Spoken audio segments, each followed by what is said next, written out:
ভুলেও জবা ফুল নষ্ট করবেন না। গরম তেলের মধ্যে জবা ফুল দিন আর দেখুন কি হয়। তেলের মধ্যে জবা ফুল দিয়ে যে এত উপকারী জিনিস তৈরি করা সম্ভব অনেকেই জানি না, অথচ জবা ফুল আপনার অনেক বড় সমস্যার সমাধান করে দিবে। যে সমস্যার জন্য আপনি হয়তো হাজার হাজার টাকা ব্যয় করেছেন অথচ সমাধান পাননি, সেই সকল সমস্যার সমাধান করে দিবে এই জবা ফুল। কিভাবে দেখুন। সবার প্রথম থেকেই দেখাই, একটি প্যানের মধ্যে নিয়ে নিন নারকেল তেল। এখানে আমরা একটি ছোট সাইজের প্যারাশুটের বোতল নিয়েছি আর এর মধ্যে থাকা সম্পূর্ণ তেল প্যানের মধ্যে ঢেলে দিয়েছি। এবার এর মধ্যে দিয়ে দিব 1 চা চামচ কালো জিরা, 1 চা চামচ মেথি। এবার মেথি আর কালো জিরাকে হালকা করে ভেজে নিতে হবে। অবশ্যই চুলার হিট রাখবেন লো। আর এগুলো হালকা ভাজা হয়ে গেলে এতে দিতে হবে জবা ফুল। জবা ফুলের উপকারিতা অনেকেই জানেন না। এই জবা ফুলে যে কি পরিমাণ গুণ আছে আমি নিজেও জানতাম না। যখন গুগলে সার্চ করি তখন জবা ফুলের উপকারিতা দেখে আমি নিজেও অবাক। কি কি গুণ আছে বলছি। তার আগে বলে দেই, এখানে আমরা 4টার মতো জবা ফুল দিয়েছি আর এই জবা ফুলগুলোকে ভাজতে হবে। এখানে চুলার হিট অবশ্যই লো করে দিয়ে ভাজবেন। আরেকটা কথা, অবশ্যই এই ফুলগুলোকে ততক্ষণ পর্যন্ত ভাজতে হবে যতক্ষণ না এটা একেবারে কালো হয়ে যায়। এগুলো ভাজতে ভাজতে জানিয়ে দিন আপনি কোথা থেকে ভিডিওটি দেখছেন, যাতে পরের ভিডিওতে আপনাকে ধন্যবাদ জানাতে পারি। আমাদের আগের ভিডিওতে কমেন্ট করেছেন খুলনা থেকে জাহানারা আক্তার, ঢাকা থেকে আরিফ খান, গাজীপুর থেকে ফারজানা বৃষ্টি। আপনারা যারা কমেন্ট করেছেন আপনাদের ধন্যবাদ।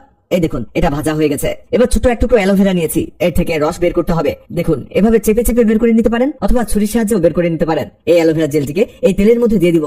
আবারও হালকা কিছুটা ভেজে নিতে হবে। এখানে 1 মিনিটের মতো ভাজলেই চলবে। এবার এটাকে ছেঁকে নিতে হবে। একটি ছাঁকনির সাহায্যে এটাকে ছেঁকে নিব। এতে এর ময়লাগুলো আলাদা হয়ে যাবে। এই যে এটা রেডি হয়েছে। এটা রেখে দিয়ে একটি বাটি নিন আর এই বাটির মধ্যে নিতে হবে চিনি। এখানে আমরা 2 চামচ চিনি নিয়েছি আর এর মধ্যে দিয়েছি 1 চামচ নারকেল তেল। এবার লাগবে একটি শ্যাম্পু।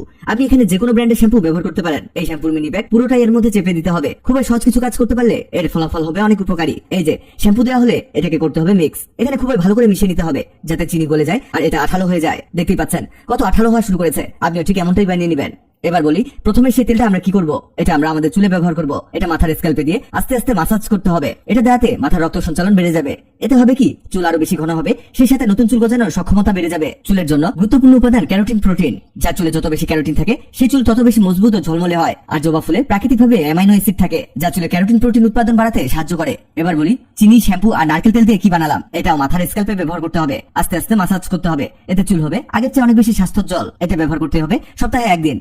আর আগের তেলটা ব্যবহার করবেন সপ্তাহে 2 দিন। আর তেল দিয়ে অবশ্যই 30 মিনিট রাখতে হবে, তারপরে ধুয়ে ফেলবেন। দেখলেন তো কত উপকারী জিনিস তৈরি হলো। ভিডিওটি আপনার কাজে আসবে, তাই দ্রুত